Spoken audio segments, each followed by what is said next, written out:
స్త్రీలు సంఘంలో బోధించవచ్చా? ఇంకొకటి దాంతోపాటే డినామినేషన్స్, ఇన్ని డినామినేషన్స్ ఉండడం కరెక్టా కాదా? ప్రశ్నలు ఇంకా ఆపేసేయండి, మా దగ్గర ఉన్నవి సరిపోతాయి, సమయం లేదు. సో ఇప్పటి వరకు రాసినవి చాలు, రైట్? ప్రశ్నల గురించి చెప్పకముందు కొన్ని విషయాలు మీకు చెప్పాలి. మీరు ప్రశ్న కొన్నిటిని మేము స్కిప్ చేస్తాం. ఎందుకు చేస్తామంటే ఆ ప్రశ్న 10 మందికి ఉపయోగపడేది కాదు అని అనుకున్నప్పుడు, లేదా సమయం లేనప్పుడు. కాబట్టి ఎవరు ఫీల్ అవ్వద్దు, మా ప్రశ్న అడగలేదు అని ఫీల్ అవ్వద్దు. అలా ఎవరైనా ఫీల్ అయితే వాళ్ళు వచ్చి పర్సనల్గా కలిసి ప్రశ్నను అడిగి నివృత్తి చేసుకోవచ్చు, రైట్? నా స్త్రీలు మాట్లాడచ్చా? పౌలు దాన్ని ఒక మ్యాండేటరీగా ప్రతి సంఘంలో పెట్టలేదు అనేది మనం గమనించాలి. కొన్ని సందర్భాల్లోనే స్త్రీని నేను మాట్లాడినవను, మరి ముఖ్యంగా కొరింథియన్ చర్చ్లో, కొరింథీ సంఘంలో. ఎందుకని ఆయన అలా చెప్పడానికి కారణం ఏంటంటే, కొరింథియన్ కల్చర్ స్త్రీ డామినేట్ చేసేటువంటి విమెన్ డామినెంట్ సొసైటీ అది.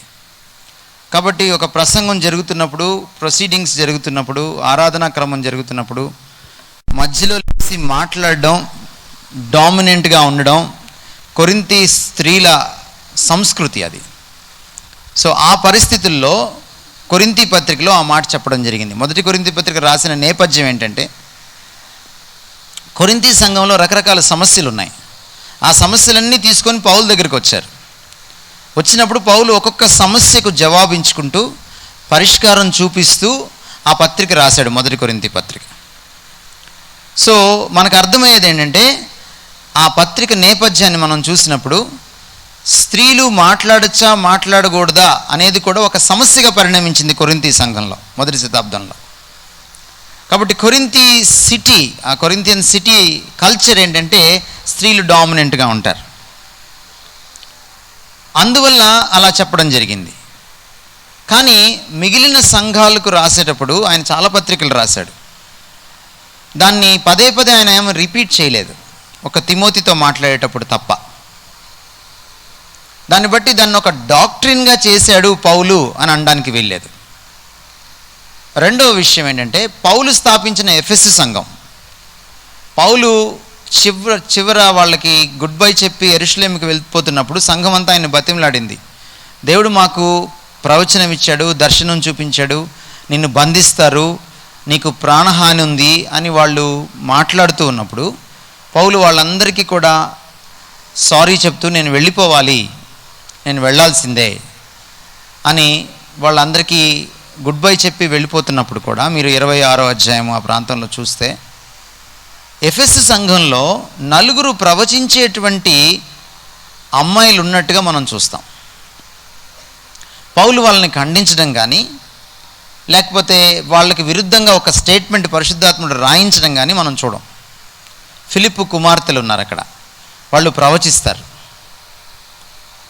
యేసుక్రీస్తు వారు పుట్టినప్పుడు కూడా ఒక లేడీ ప్రాఫెట్, ఆ ప్రాఫెటస్, ప్రవక్త్రి, ఆమె పేరు అన్న, ఆమె యేసుక్రీస్తుని చూసి ఆమె స్తుతించినట్టుగా మనం చూస్తాం సువార్తల్లో.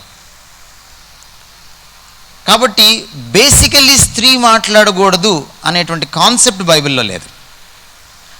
ప్రవక్త పని ఏంటి? దేవుని మాటను ప్రజలకు చెప్పడమే ప్రవక్త పని. ప్రవక్తకు బోధకుడికి తేడా ఏంటంటే, ప్రవక్త ఇంకేమీ కలపకుండా యథాతథంగా చెప్తాడు, బోధకుడు ఉదాహరణలు అవి ఇవి కలిపి ఎక్స్ప్లెయిన్ చేస్తాడు. సో ప్రవక్తకి దెర్ ఈజ్ నో స్కోప్. దేవుడు ఇలా చెప్పాడు అంటే యథాతథంగా తీసుకొచ్చి దాన్ని ముక్కుసూటిగా చెప్పాల్సిందే. సో దేవునికి నోటి బూర, a spokesperson of God is a prophet. ప్రవక్తకు స్త్రీలింగం ప్రవక్త్రి.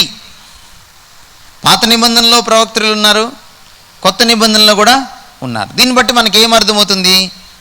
దేవుని సందేశాన్ని ప్రజలకు చేరవేసే వారిలో స్త్రీలు కూడా ఉన్నారు అని అర్థమవుతుంది. వాళ్ళు ఎక్కడ చెప్తారు? ఇంట్లో 4 గోడల మధ్య చెప్తారా, సంఘంలో చెప్తారా? కొత్త నిబంధనలు ఏమనుంది? సంఘములో ఫిలిప్పు కుమార్తెలు ఉన్నారు 4, వాళ్ళు ప్రవచిస్తారు అని రాయబడింది. కనుక ఈ అపోహ నుంచి మనం బయటికి రావాలి. స్త్రీ సహజంగా మాట్లాడకూడదు అని లేదు. అయితే ఓవరాల్ బిబ్లికల్ టీచింగ్ మనం తీసుకుంటే దేవుడు నియమించినటువంటి ఒక హైరార్కీ ఉంది, ఒక అధికార స్థాయి ఉంది. మనము 1 కొరింథీ పత్రిక 11వ అధ్యాయం 3వ వచనం చదివితే కూడా ఆ స్థాయి మనకి కనపడుతుంది. స్త్రీకి శిరస్సు పురుషుడు, పురుషునికి క్రీస్తు, క్రీస్తుకు తండ్రి దేవుడు అనేటువంటి స్థాయి మనకి కనపడుతుంది.